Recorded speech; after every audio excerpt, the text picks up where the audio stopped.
I felt upended. It wasn't simply because I'd emptied the last of the bottle in my den, which I'd been sure to replace by slipping an unopened one from the bar when Mateo wasn't looking. It was because I didn't know how to slide back into my old routine after everything that had happened. Crank up a preem orgasm. Did Roxanne feel the blade cutting through her neck? Have Susie's BD tuned up by the end of my shift? Were the claws passing Katie around like their personal cock sleeve? Remembering I was a mox who was proud of her work, would V ever see me as anything more than a miserable failure? V had woken surprisingly early, muttering something about a gig before rushing out the door. I hadn't been certain since she'd barely looked at me, but I would have sworn I'd seen redness in her eyes like she'd been crying. If there was, it was certainly my fault. A chirp from my hollow provided a welcome distraction from the pile of shards on my desk, but I felt a wave of dread wash over me when I saw it was from the landlord.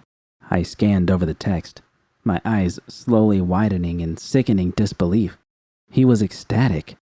As part of filing my lease, he'd been required to submit a proof of valid insurance, something he hadn't done in years.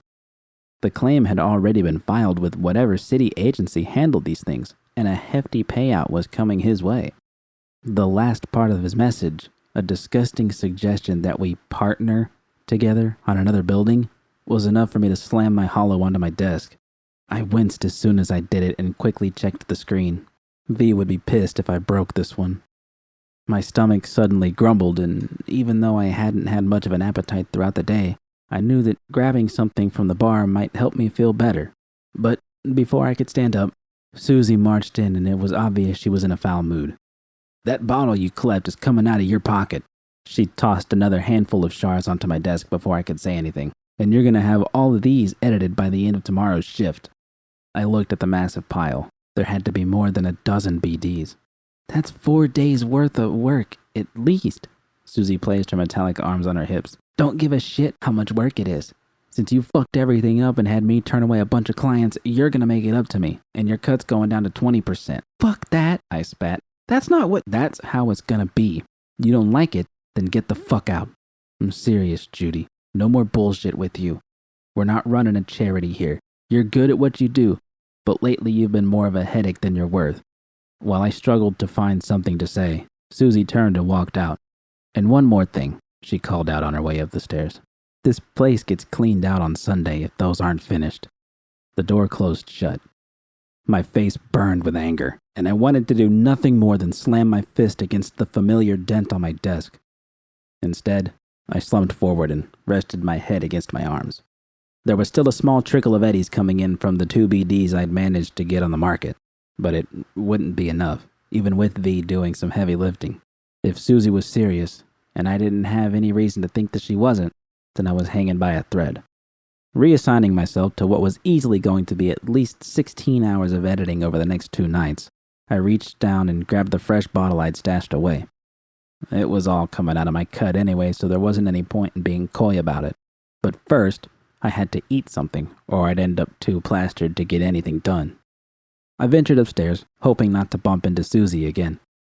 The bar was packed, and when I failed to find an empty seat, I wedged myself between a pair of patrons and called out to Mateo. "Hey, Judy. What can I get you? Can you order me something from the kitchen?" "Don't care what, I'm just hungry." Mateo smiled. "You got it. Just give me a sec." His eyes briefly flashed with an orange glow. "All right. I got an order of loaded nachos coming your way in 5 minutes." I'd smiled, the first time I'd done so in more than a day, but as soon as I did, I felt a familiar stab of guilt. Roxanne was dead, Katie was a slave, and I was just happy to be standing at the bar, waiting for my plate of nachos. Clearly, my life was awful. I glanced around and saw very few faces I recognized. Xander was talking to the same guy who'd been leering at me the other night when V and I had fucked in the bathroom. The deal going down was like a well-choreographed dance. A blue light flashed behind the creep's eyes before he held out his hand, and Xander dropped a handful of familiar-looking tabs in his palm. Ice. At least someone would have a good time tonight. Fortunately, I didn't have much time to wallow in my depression. Mateo set down a steaming plate of what I had to admit were some delicious-looking nachos covered in peppers and cheese. It all might be synthetic crap, but my stomach wasn't about to argue. "You, need anything else?" Mateo asked in a low tone of voice. No, you don't need to worry about it. Susie already knows I swiped it. Mateo relaxed and nodded. Yeah, I figured. She's been hovering over everything like a hawk lately. Anyway, enjoy. Thanks. I lifted the plate off the bar and carefully dodged between the drunken revelers as I took my food back downstairs. Nachos and vodka weren't a pairing that should have worked, yet somehow they went very well together. I had to keep myself from going overboard on the drinking again, as I didn't want Rita having to drive me home again. That would only give V another chance to point out something I'd done wrong. Once I had finished licking my fingers clean, the mountain of work on my desk seemed like something I could climb. I wiped the crumbs off of my jeans before grabbing my wreath and sliding one of the shards inside of it. I could tell as soon as the BD started that this wouldn't be a fun one to edit. The audio was clean, crisp even, but the scroller's mind was a jumbled mess of thoughts and they were laced with apprehension. A virgin's first romp. As I lowered myself onto the bed next to a young woman who seemed equally nervous and began kissing him, I noticed the blanket we were laying on. A pattern that was identical to one I'd bought for the studio was stitched upon it. We did this together. Fuck that. This was all you. I bit my cheek, ignoring the sensory interference the flicker of real-world pain caused. The act didn't erase the memory from my mind, but it gave me something else to focus on besides my painful past. My neck was aching by the time I left Susie's and went home. I had gotten through roughly half of the shards, which was an impressive accomplishment, though I couldn't speak on the quality of work. It had required enormous effort and a few more sips from the bottle to keep my mind focused on the edits. But if I could pull it off for one more night, I'd hopefully get Susie off my ass.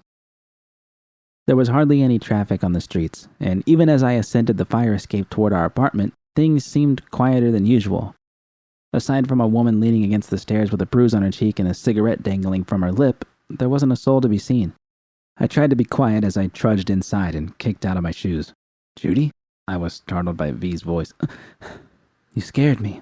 I'm sorry. I peered into the darkness and saw V on the couch. She looked tired, which wasn't unusual, but her eyes had an unusual sharpness in them, and she had also changed out into a t-shirt and a pair of loose shorts. How was work? I rubbed the crick in my neck as I plopped down on the couch next to her, noticing there wasn't any sign of blood on her knuckles.